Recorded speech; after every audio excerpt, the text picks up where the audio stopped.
I'm Zach. And I'm Darcy. Did you know that pornography doesn't have to destroy you or your marriage? We're the parents of 8 active members of the Church of Jesus Christ of Latter-day Saints, and we love to help people just like you. We're here to share hope and healing as we take you through our journey and the journeys of our amazing clients to greater joy and love. Come grow with us to a happier, more meaningful life. Welcome to the Self-Mastery Podcast. Hey everybody, and welcome to another beautiful Mastery Monday here on the Self-Mastery Podcast. I'm your host, Zach Spafford, and I brought Darcy with me. So I told you guys last week, we said that last week we would be doing an episode. So last week's episode was on how do I become more trustworthy as a partner, and this week it's how do I trust my spouse after pornography use. So hey Darce, how you doing? I'm good. It's good to see you. I think this is a really good topic because last week the essentially was like, you know, I guess we got you at the title, which was how do I get my wife to trust me? But the truth is you don't. You become more trustworthy. This is something that in a lot of the literature and a lot of the groups out there, the idea that if you're betrayed, your partner has to make you safe. And we see this slightly differently. We see this as a two-way street. And that's not to say that if someone makes a breach within the relationship, they're viewing pornography or they're maybe having an affair or whatever that is, that they're not 100% responsible for their actions and that has impact on you, right? That is important to recognize. But it's also the meaning frame that we bring to our relationships has many times been, you make me happy and I make you happy. And I think one of the things that we're going to talk about today is in the framework of how do I trust my spouse after pornography use is really that there's a lot more that you have control over in your own happiness. And we're going to see that in some of the work that we talk about. The first one that we want to talk about tonight is creating realistic expectations. So Darce, when you think about the journey that we've made, how does this fit into that? I think for a lot of us, in our ideal world, it's that, you know, we find out our husbands look at pornography or, you know, that he looked at pornography again, and we want our husbands to commit to stopping that behavior, right? We want the behavior to stop. And for a lot of us, it's like, no, I want this to stop now. Or I really want this to stop last year, right? Right.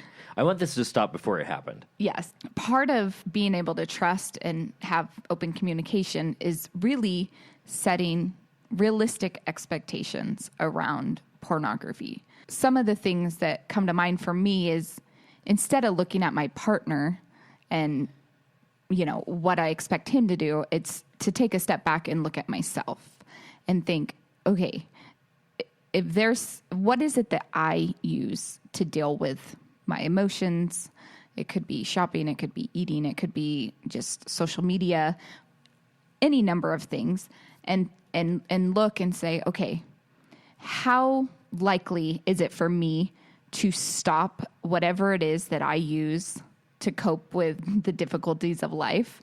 Now imagine if your partner comes to you and says, hey, the way you've been handling your emotions, it needs to stop. Like, it needs to stop now. Think about what that would be like for you. And I think oftentimes that's kind of what we do with our spouses around the struggle of pornography.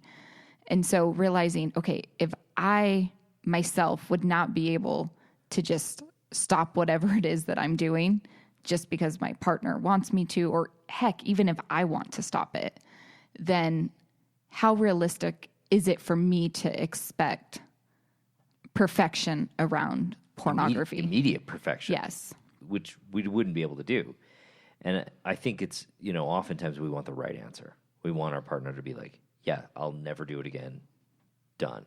I always think, you know, when we have really strict expectations and really strict rules, oftentimes I think it creates a lot of hiding and a lot of dishonesty. And so if we're setting the expectation so high, which, yeah, of course, we don't want our spouse to look at pornography, and we don't think it's a good thing to look at pornography, and we don't like looking at pornography, right? But when we have really high expectations around this, then it creates an environment, I think, that oftentimes creates a perfect environment for lying. Yeah. And I think this leads into the next one, which is don't make their behavior about you. And this is really important. Their behavior is going to impact you. There's no question about that. I think it's really important to, there's a lot of coaches out there that say, your feelings are your own and no one else gives you feelings, no one else creates feelings. And to a certain extent, I think that's true. But I also think it's important to recognize that in a marriage or in a clearly defined relationship, your partner does impact you. They don't create your feelings, but they do impact you. So knowing that, we have the work that we have to do, which is don't make their behavior about you. I think for a lot of us, when we think about pornography, we oftentimes look at it as, especially in the church, as like a sexual deviance or, sexually acting out, or we very much look at it as, and oftentimes we look at things, of sexual nature as being next to murder. So it makes complete sense that when we think about pornography and we think about our spouse looking at pornography, that automatically even if we know it's not about us, we still oftentimes under the layers make it mean something about us. How do you get to trust from not making it about me? I think that the trust comes from an honest assessment that their behavior isn't designed to hurt you. So often we have clients, we have couples that come in and, the wife wants the husband to stop this behavior immediately and, they'll go to any lengths, but it's his problem. It's only his problem. And it's not something that she can fix or do anything about. And I think that in part is, a distancing that's occurring. But that behavior is, they feel like, well, it's about me. And I can't tell you how many times I talk to clients and their pornography viewing started when they were 8, 9, 10, 11, 12, high school, even after their mission, before they ever knew their spouse existed. And so not thinking, well, it doesn't matter that he chooses this behavior, but being willing to understand his behavior is about him trying to deal with something in his life, and I don't like that, and I want to help him. And that's going to create a space for you to be able to choose to trust. Not just that you have to trust him or that it's required. It's if I'm taking a step back from his behavior and not making it about me, I might be able to trust him to be able to be honest with me or more. And I always like to just do the reversal. So if something that I was doing that I used to cope with my struggles, if every time I went to Zach and was open and shared with him what was going on for me around that behavior, and he got really crushed by it and really upset about it and just like it broke his heart and he couldn't handle it, or I would really honestly, I would struggle to keep opening up to Zach about that. Yeah. And I think that's natural and it's normal and it's part of being human. And when I'm saying all this, it's not saying like, oh, you need to be a robot and you need to not respond, but being able to look at that and just go, okay, like I could see why we might have created the dynamic of dishonesty around pornography use in our marriage. Yeah. And I think that leads really well into the next thing, which is being willing to be wrong. And the first part of that is reevaluating your understanding of pornography. So many partnerships come to an understanding of pornography that it's painful and it hurts and maybe it's adultery and all kinds of things. And if we just take a step back from that and we take a moment to reevaluate that, that is going to give you, what's a valuable meaning frame to put around pornography so that you can move past it rather than be stuck by it. I know for me, when I started thinking about pornography differently, when I stopped making it, mean what I made early on in our marriage, and I looked at it more from a behavioralistic standpoint, I was able to then look at myself and think, okay, in what ways have I not been kind in our relationship? In what ways have I created an environment that created dishonesty? And somebody might be listening to this and going like, no, that's, maybe it's not your fault. Yeah. Like, and I'm not, and I totally get it. Like I know that his dishonesty and his lying around pornography and his pornography use, like I know that wasn't about me. But when I'm only focusing on my spouse, I don't have any control. So I always like to look at my side of it, because that's what I do have control over. And me growing and being the best version of myself is me showing up as the person I want to be. And so me being unkind around this, and it wasn't being who I wanted to be. Yeah. And it's interesting that you have, apologized on occasion about the way that you treated me when we were early on in our struggle, which, lots of people out there listening are probably like, well, why would she apologize to you? You're the one with the problem. But I don't think it's really so much that I think that's a very, you've got a beam in your eye and you got to fix that beam, and I'm not even going to bother looking at what's in my eye kind of way of looking at things.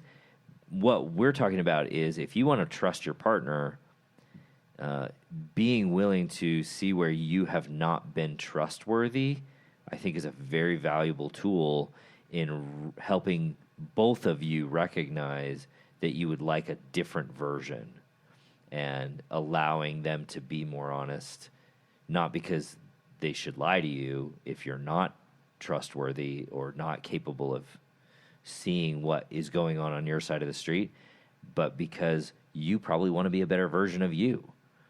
And that's for you. That's not for your partner. And if you want a better relationship, who is it? Jennifer Finlayson Fife talks about this. It's a unilateral move to become more trusting. You get to choose how you become, how you create your relationship.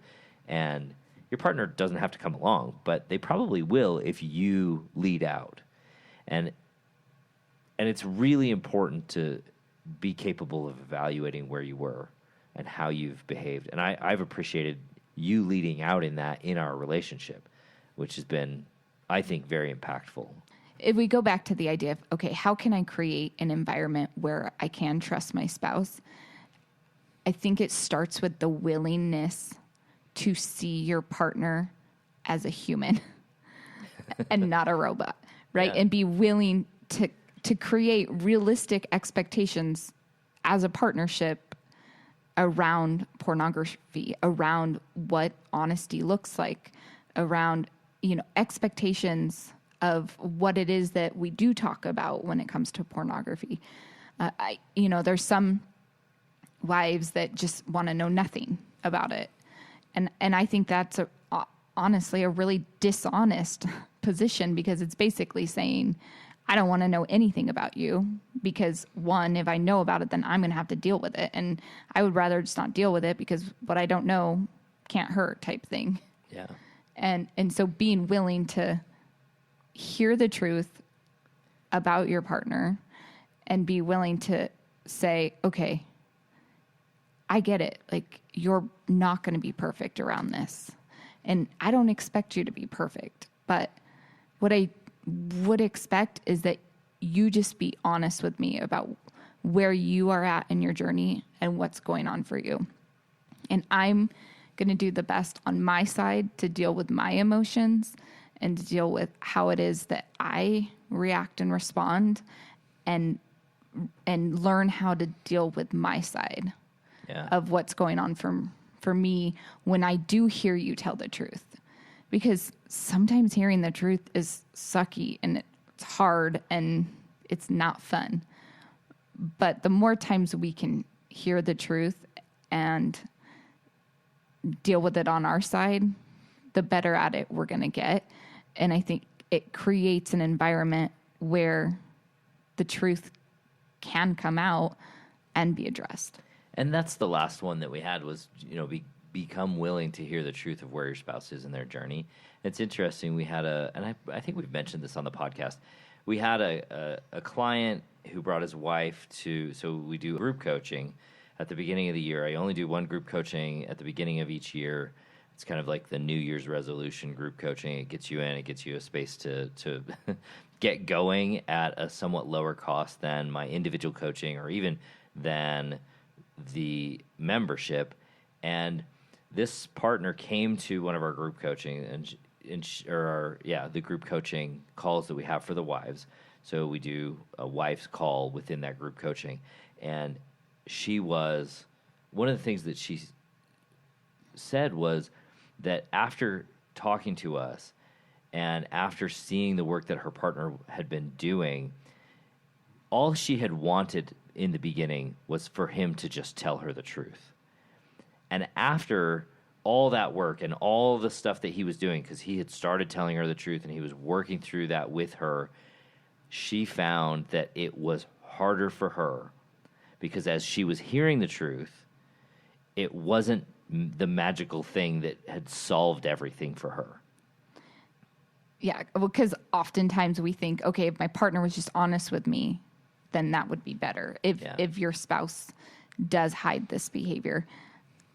But the truth is that sometimes the honest truth hurts. And it makes it so that then we have to deal with what's going on for us around your spouse's pornography struggle. Yeah. And so as you go through this, you're probably listening to this and you're going, well, how does me looking at me, and becoming more capable of hearing the truth and becoming willing to be wrong and not making their behavior about me and creating realistic expectations make it so that I can trust my spouse more?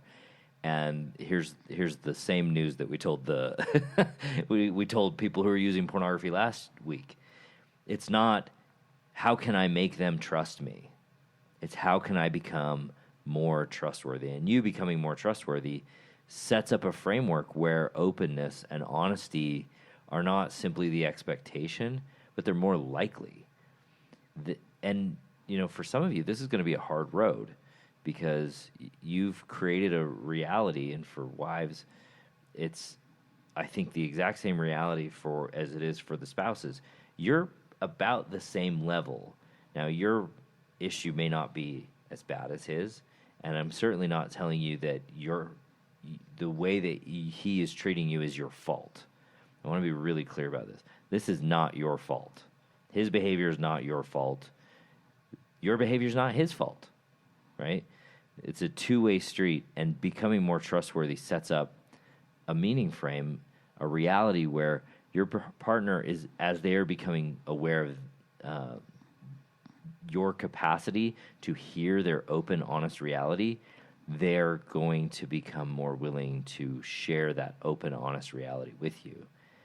And you becoming more capable of confronting the reality of what your partner's actually doing without having to, enfold into the anxiety of that reality will help you become willing to say, I see that my partner is doing their best, and I can trust that. Even if I can't trust that they won't look at pornography, I can trust my partner to be someone who will share with me their reality, share the difficulties in their lives, and openly discuss that with me so that we can come to a resolution together. I think this probably sounds like something like most people don't want to do. Yes. Well, this is hard work. It really is. It really is hard work, because honestly, in the beginning, when I was just angry and it was all Zach's problem and it was his problem that he needed to fix, and that, I kind of took the one-up high road position. That's a really easy position to be in compared to the flip side of having to look at yourself and figure out, okay, what is going on for me around this? And looking at my own behavior and seeing how I also play a part in this. And again, it's not my fault. Never, right? Like, he looked at porn when he was 8. I was nowhere there, and in high school and all of the years before me. So it's not about me, but we are married and we are a partnership, and what he does impacts him and it impacts me, and what I do impacts me and impacts him. And so when it comes to pornography, I think both partners have a lot of work to do, have a lot of, honestly, growing up to do around some really hard things. Yeah. And it comes down to really looking at your belief system around pornography, looking about what it is that you make pornography mean in your relationship, and what it looks like to be honest, and what it looks like for your spouse to be trustworthy. Because if you're looking at your spouse to be trustworthy in the sense that he will be trustworthy when he never looks at pornography again, I'm not convinced that's the right meaning frame. yeah. Yeah. Let me ask you, because, you talked about being in the one-up position being an easy position to be in. But that was also hard work, because not that it was hard work per se, but it was hard. It was difficult because there was so little control. You're in this, like, I'm the righteous one here position, and so you feel justified. But didn't you also feel out of control and incapable of solving this problem, and all of the, the difficult misery that comes with that?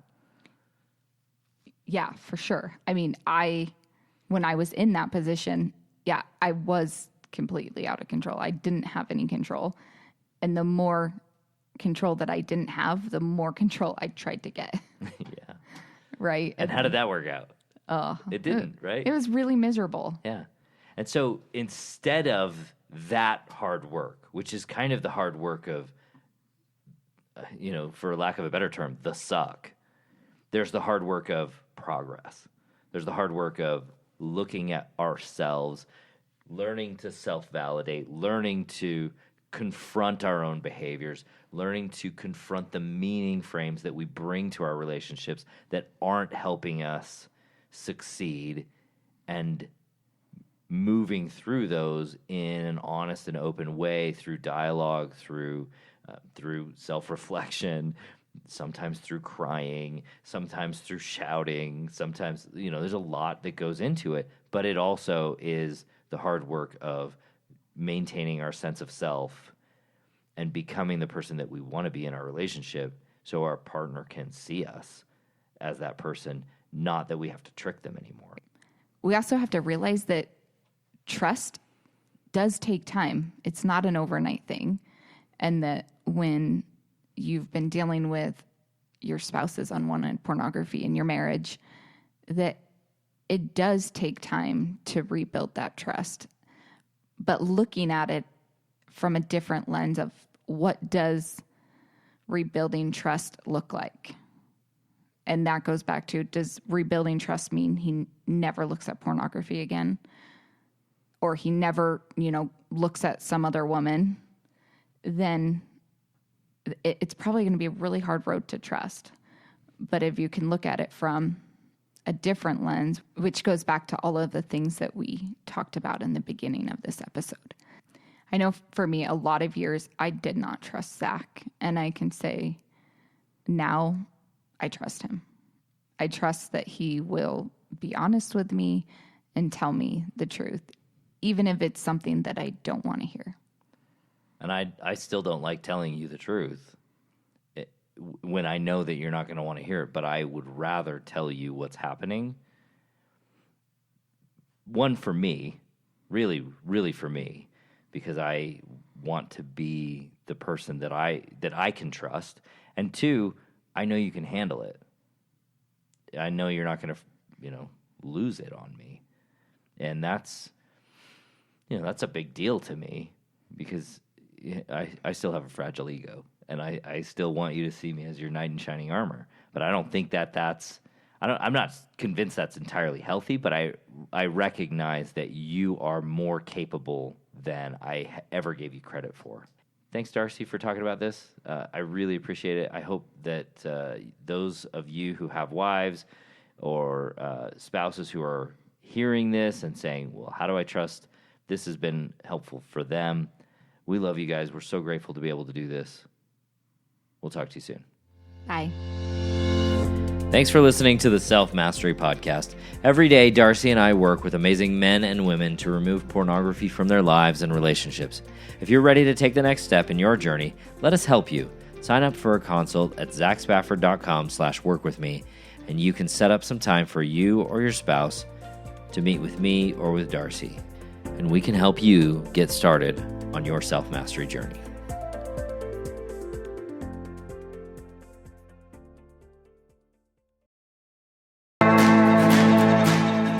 Thanks for listening to Thrive Beyond Pornography. If you're seeking guidance and support to overcome pornography for good and begin creating a thriving life beyond it, check out my free webinar, How to Overcome Pornography with Skills That Actually Work.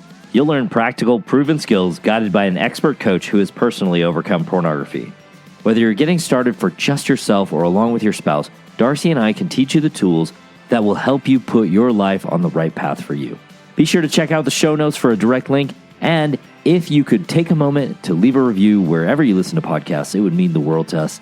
Your reviews play a significant role in helping others discover the show so they can join us on this transformative journey. Thank you for being part of the Thrive Beyond Pornography community. Until our next episode, stay strong, stay focused, and keep thriving.